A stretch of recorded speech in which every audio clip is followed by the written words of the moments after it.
Hello students, welcome to my channel Anshu's corner. मैं अंशु एक बार फिर से एक नई वीडियो एक नई जानकारी में। आपकी 12th हो गई है, एडमिशन का टाइम है और आप चाहते हैं कि आप नर्सिंग का कोर्स करें, आप नर्सिंग फील्ड में जाना चाहते हैं, बट आपको दो कोर्सेज में कंफ्यूजन है। You have a doubt, a query between two courses, and वो कौन से कोर्सेज हैं? BSc nursing and GNM. आप चाहते हैं कि इन कोर्सेज में से कौन सा कोर्स करना सही रहेगा, या अगर आपने जीएनएम कोर्स चूज किया है और आपके मन में डाउट है कहीं मैंने गलत कोर्स तो नहीं चूज कर लिया, मुझे बीएससी नर्सिंग तो नहीं करना चाहिए था, या अगर आपने बीएससी नर्सिंग किया है आपको ऐसा तो नहीं लग रहा कि यार इससे तो अच्छा मैं नर्सिंग में डिप्लोमा कर लेती।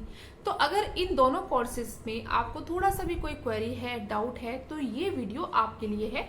यहाँ पर मैं आपको क्लियरली बताऊंगी कि बीएससी नर्सिंग किसको करनी चाहिए और जीएनएम किसको करनी चाहिए, दोनों में क्या डिफरेंस है, और इस तमाम जितनी भी इंफॉर्मेशन रहेगी बीएससी नर्सिंग और जीएनएम से रिलेटेड, तो उन सभी के आंसर्स आपको इस वीडियो में मिल जाएंगे। तो वीडियो को एंड तक देखिए, पूरा देखिए। तो गाइस, सबसे पहले हम बात करते हैं बीएससी नर्सिंग के बारे में। तो बीएससी नर्सिंग हम जानते हैं कि नर्सिंग का बहुत ही पॉपुलर कोर्स है। 4 इयर्स का ये अंडर ग्रेजुएट कोर्स है। तो बीएससी नर्सिंग एक ग्रेजुएशन प्रोग्राम है। वहीं अगर हम जीएनएम की बात करें तो जीएनएम एक डिप्लोमा कोर्स है, नर्सिंग का डिप्लोमा कोर्स है। उसकी फुल फॉर्म है जनरल नर्सिंग मिडवाइफरी। अब एक ग्रेजुएशन है, एक डिप्लोमा है, तो ड्यूरेशन में तो इनमें डिफरेंस रहेगा ही। तो जो हमारा बीएससी नर्सिंग है वो 4 इयर्स का ड्यूरेशन का कोर्स है, 4 साल आपको लगेंगे बीएससी नर्सिंग के लिए। और अगर जीएनएम की बात करें तो 3 साल लगेंगे आपका इस डिप्लोमा को करने के, प्लस जो आपकी 6 मंथ की ट्रेनिंग होती है वो आपकी अलग होती है। तो डिप्लोमा के लिए 3 इयर्स है, एंड ग्रेजुएशन के लिए अंडर ग्रेजुएट कोर्स जो कि बीएससी नर्सिंग है उसके लिए 4 इयर्स आपको देने होंगे। तो कहीं ना कहीं अगर आपके मन में ये है कि मुझे नर्सिंग का कोर्स तो करना है लेकिन मेरे पास ज्यादा टाइम पीरियड नहीं है, मुझे कम समय में कोर्स करना है, then you can choose GNM. एक पॉइंट तो ये रहा।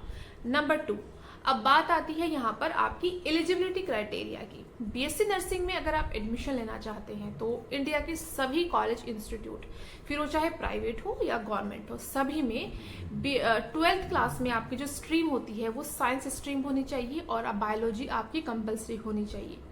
यानी कि आपके 12th में फिजिक्स, केमिस्ट्री, बायोलॉजी होना चाहिए अगर आप बीएससी नर्सिंग के लिए एडमिशन लेना चाहते हैं। बट जो नॉन बायो स्टूडेंट्स है या जो नॉन साइंस स्ट्रीम के स्टूडेंट्स है जिन्होंने 12th अपना आर्ट से किया है या कॉमर्स से किया है, but they want to pursue nursing course, they want to go in a nursing field, उन्हें निराश होने की जरूरत नहीं है, because they have a option of GNM.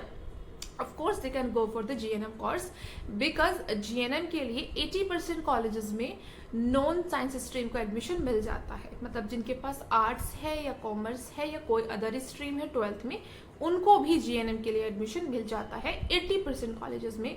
Only 20% college ऐसे हैं जो बहुत ही अच्छी प्रोफाइल के हैं, काफ़ी अच्छी रैंक के फेमस कॉलेज यूनिवर्सिटीज़ होंगे जहाँ पर साइंस स्ट्रीम कंपलसरी होगा, बट 80% कॉलेजेस ऐसे हैं जहाँ पर आप बिना साइंस स्ट्रीम के भी जीएनएम में एडमिशन ले सकते हैं। तो दूसरा पॉइंट मैंने जो बताया है ये उनके लिए है जो नर्सिंग का कोर्स तो करना चाहते हैं पर साइंस नहीं थी, तो उनके पास जीएनएम करने का एक बहुत अच्छा ऑप्शन है। प्लस आप जीएनएम करने के बाद पोस्ट बेसिक बीएससी नर्सिंग कर सकते हैं जो कि बीएससी नर्सिंग के इक्विवेलेंट मानी जाती है। तो जो नॉन बायो स्टूडेंट है ना 12th में स्ट्रीम जिनके पास साइंस नहीं थी, उनके लिए जीएनएम बहुत अच्छा ऑप्शन है, तो ऐसे स्टूडेंट जीएनएम कर सकते हैं। थर्ड थिंग, अब बात आती है फीस स्ट्रक्चर की। ऑफ कोर्स एक ग्रेजुएशन कोर्स है, मतलब एक अंडर ग्रेजुएट कोर्स है, एक डिप्लोमा कोर्स है, तो थोड़ा बहुत जो डिफरेंस होगा फीस में वो होगा अगर हम प्राइवेट कॉलेज की या प्राइवेट इंस्टीट्यूट की बात करें तो बीएससी नर्सिंग की जो एवरेज फीस स्ट्रक्चर है एक प्राइवेट कॉलेज में, अगर आप डायरेक्ट एडमिशन ले रहे हैं विदाउट एनी एंट्रेंस, ठीक है, जहाँ पर कोई एंट्रेंस आपने नहीं दिया है, डायरेक्ट आपको एडमिशन मिल रहा है, तो डोनेशन के बेस पर हो या कुछ एडमिशन फीस हो, तो ओवरऑल आपका बीएससी नर्सिंग में एक एवरेज फीस मान के चलिए 3 से 3.5 लाख। ठीक है, ये थोड़ा ऊपर नीचे हो सकता है, इसका रेंज डिपेंड्स ऑन कॉलेज और आप कहाँ से कर रहे हैं, बट 3 से 3.5 लाख में आपकी बीएससी नर्सिंग होती है प्राइवेट इंस्टीट्यूट में। वहीं अगर हम जीएनएम की बात करें तो जीएनएम में भी 2 लाख के अराउंड आपका हो जाता है, मतलब 3 इयर्स का जीएनएम आप मान के चलिए कि 2 लाख के आसपास आपकी जीएनएम हो जाती है। तो ये थोड़ा सा यहाँ पर 1 से 1.5 लाख का डिफरेंस है। अगर आपको फीस से रिलेटेड कोई समस्या है और आप नर्सिंग का कोर्स करना चाहते हैं तो आप जीएनएम भी चूज कर सकते हैं। हालांकि बहुत ज़्यादा डिफरेंस तो नहीं है, पर हाँ 1-1.5 लाख का जो डिफरेंस है वो है। तो ये एक आप इसमें भी चूज कर सकते हैं, जो भी आपकी कैपेसिटी हो, फाइनेंशियल जो भी आपकी सिचुएशन हो, कंडीशन हो, तो उसके बेसिस पर भी आप ये चूज कर सकते हैं कि हाँ मैं जीएनएम कर लेती हूँ या कर लेता हूँ। नंबर 4 कंडीशन है कि अगर आप बीएससी नर्सिंग नहीं कर सकते just because of NEET exam या जस्ट बिकॉज ऑफ एम्स के जो एंट्रेंस एग्जाम होते हैं नर्सिंग का, वो बहुत टफ एग्जाम है। नीट का भी अच्छा खासा हाई लेवल का एग्जाम होता है, प्लस जो भी स्टेट लेवल के एंट्रेंस होते हैं, क्योंकि बीएससी नर्सिंग में अगर हम इंडियन नर्सिंग काउंसिल की तरफ से जो नोटिफिकेशन है, जो एक अपनी पॉलिसी है, वो ये है कि बीएससी नर्सिंग में एंट्रेंस एग्जाम हो हर स्टेट में। तो बीएससी नर्सिंग में अगर आप एक अच्छा कॉलेज चाहते हैं, कम फीस में एडमिशन लेना चाहते हैं, तो उसके लिए आपको एंट्रेंस देना होगा। ठीक है, नीट जो है वो काफी हाई लेवल का एग्जाम है, एम्स बीएससी नर्सिंग भी काफी हाई लेवल का एग्जाम है। इसके अलावा कुछ रेप्यूटेड इंस्टीट्यूट के या रेप्यूटेड एग्जामिनेशंस होते हैं हर एक स्टेट के, कुछ फेमस एग्जाम्स भी है, जस्ट लाइक RUHS जो कि राजस्थान के लिए है, PGIMER चंडीगढ़ के लिए है, इसके अलावा KGMU लखनऊ के लिए है। तो डिफरेंट जो स्टेट लेवल के, कॉलेज लेवल के एंट्रेंस है, उनको आपको पहले क्लियर करना होगा, तब आपको बीएससी नर्सिंग के लिए एक अच्छा कॉलेज मिलेगा। बट आपको लगता है कि आप एक एवरेज स्टूडेंट है या बिलो एवरेज स्टूडेंट है, आपको लगता है कि मैं एंट्रेंस नहीं देना चाहती या मुझसे नहीं हो पाएगा, बट मैं नर्सिंग में तो एडमिशन लेना चाहती हूँ या चाहता हूँ, तो उसके लिए आप क्या कर सकते हैं, जीएनएम चूज कर सकते हैं। क्योंकि जीएनएम में क्या होता है ना कि एंट्रेंस बहुत ही कम कॉलेज या बहुत ही कम स्टेट में जीएनएम के लिए एंट्रेंस होता है। अदरवाइज आपको जीएनएम में एडमिशन मेरिट बेस पे मिल जाता है या डायरेक्ट एडमिशन आपको मिल जाता है। तो अगर आपको ये है कि नर्सिंग का कोर्स तो करना है लेकिन विदाउट एनी एंट्रेंस एग्जाम, और आपको तो फिर उसके लिए आप जीएनएम चूज कर सकते हैं। सो ये तो थे कुछ यहाँ पर ऐसी क्राइटेरियाज जो कि आप इनमें चूज कर सकते हैं। ये सब आपके ऊपर डिपेंड करता है, क्योंकि हर एक इंडिविजुअल स्टूडेंट्स की सिचुएशन अलग होती है। तो ये जो मैंने आपको 3-4 चीजें बताई हैं, वो आप अपने हिसाब से चूज कर सकते हैं, सिलेक्ट कर सकते हैं। अब यहाँ पर 2 चीजें मैं आपको बताने वाली हूँ, बहुत ही इंपॉर्टेंट। नंबर 1, दोनों ही कोर्सेज जो हैं वो गर्ल्स और बॉयज कर सकते हैं। जीएनएम मेल और फीमेल दोनों कर सकते हैं, और बीएससी नर्सिंग भी। ऐसा नहीं है कि बीएससी नर्सिंग और जीएनएम बॉयज नहीं कर सकते। हालांकि एक चीज मैं आपको बता देती हूँ कि नर्सिंग के जो कोर्सेज होते हैं उनमें जो सीट्स होती है ना कॉलेज में, वो गर्ल्स की ही ज्यादा रहती है। गर्ल्स का रेशियो 80 रहता है, वही बॉयज का 20। ठीक है, तो 20% सीट से बॉयज की होती है, 80% गर्ल्स की होती है।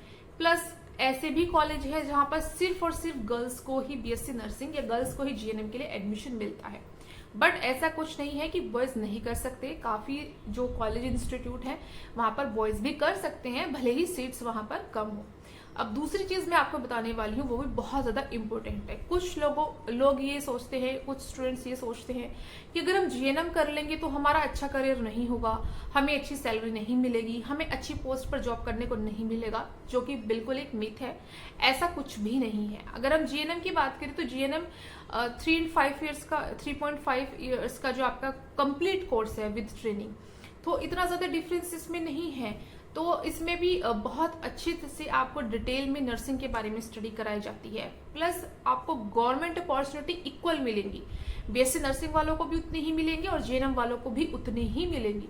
मैं बहुत ज्यादा वीडियोस यहाँ पर बनाई है मैंने 2-3 साल से, जिसमें मैं जो वैकेंसीज होती है नर्सिंग से रिलेटेड उनके लिए वीडियोस अपलोड करती हूँ। तो मुझे एलिजिबिलिटी क्राइटेरिया मैंने बहुत पढ़ी है हर डिफरेंट स्टेट की, जो जहाँ पर डिफरेंट हेल्थ केयर इंस्टीट्यूट की, संस्थान की, जहाँ पर नर्सिंग की रिक्वायरमेंट रहती है। हर एक नोटिफिकेशन में, जॉब अपडेट के, रिक्रूटमेंट के, वहां पर एलिजिबिलिटी जो क्राइटेरिया होता है वहां बीएससी नर्सिंग और जीएनएम दोनों ही लिखा होता है। तो इससे एक चीज तो साबित होती है कि गवर्नमेंट स्टाफ नर्स या नर्सिंग ऑफिसर्स के लिए जो भी वैकेंसी निकलती है वो इक्वल होती है।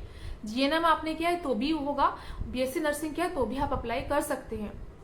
हाँ, कुछ ऐसा हो सकता है कि बीएससी नर्सिंग में कोई एक्सपीरियंस नहीं हो लेकिन जीएनएम में 1 या 2 साल का एक्सपीरियंस मांगा गया हो, लेकिन अपॉर्चुनिटी बिल्कुल बराबर है। अब बात करते हैं पे स्केल की, सैलरी की, कि जीएनएम किया तो कहीं हमें सैलरी कम तो नहीं मिलेगी या बीएससी नर्सिंग किया तो ज्यादा अच्छी मिलेगी। तो गवर्नमेंट में तो ऐसा नहीं है, क्योंकि गवर्नमेंट में जो वैकेंसी निकलती है उसमें एलिजिबिलिटी क्राइटेरिया में बीएससी नर्सिंग और जीएनएम दोनों मेंशन होता है। प्लस जो पोस्ट रहती है वो भी सेम रहती है, नर्सिंग ऑफिसर या स्टाफ नर्स। प्लस जो सैलरी रहती है ना, वो पे मैट्रिक्स जो गवर्नमेंट का होता है वो फिक्स होता है। ठीक है। अगर स्टाफ नर्स के लिए कोई रिक्रूटमेंट है ना गवर्नमेंट के लिए, तो वहां पर क्वालिफिकेशन में 2 ऑप्शन है, जीएनएम और बीएससी नर्सिंग में से कोई भी किया हो तो आप कर सकते हैं, फॉर्म भर सकते हैं। तो आपका पोस्ट भी सेम है तो सैलरी भी आपकी सेम ही रहेगी। गवर्नमेंट में तो अलग नहीं होती है, बहुत रेयर केस में हो सकता है कुछ होता हो, लेकिन मोस्टली ऐसा नहीं होता। इक्वल ही आपको सैलरी दी जाती है। जो एक पे मैट्रिक्स होता है, पे स्केल होता है गवर्नमेंट का, वो फिक्स रहता है। प्राइवेट में हाँ थोड़ा बहुत हो सकता है, पर बहुत ज्यादा डिफरेंस नहीं होता है। अगर जीएनएम आपने किया है, फ्रेशर्स हैं, तो आपको अराउंड 15,000 मिल जाता है, पर बीएससी नर्सिंग किया तो 18 से 20,000 मिल जाता है। तो बहुत ज्यादा डिफरेंस नहीं है। प्लस जैसे जैसे आपका एक्सपीरियंस मिलता है, एक्सपीरियंस वेरी करता है, एक्सपीरियंस ज्यादा इंपॉर्टेंट होता है। जितना आपके पास एक्सपीरियंस होगा उतनी अच्छी सैलरी होगी। ये मैं प्राइवेट का बता रही हूँ। बाकी गवर्नमेंट में मैंने अभी तक जितनी भी वैकेंसीज देखी हैं, मोस्टली उसमें इक्वल ही रहता है। बीएससी नर्सिंग और जीएनएम का सेम ही पोस्ट रहता है, सेम ही सैलरी रहता है। बहुत कम होता है जहां पर जीएनएम के लिए 1-2 साल का एक्सपीरियंस मांगा जाता हो। So yes guys, this is all about BSc nursing and GNM. अगर आपको भी कहीं ना कहीं इनमें कुछ डाउट था, आप कंफ्यूज थे, तो आई होप इस वीडियो से आपके क्वेश्चंस के जो सोल्यूशन है वो मिले होंगे।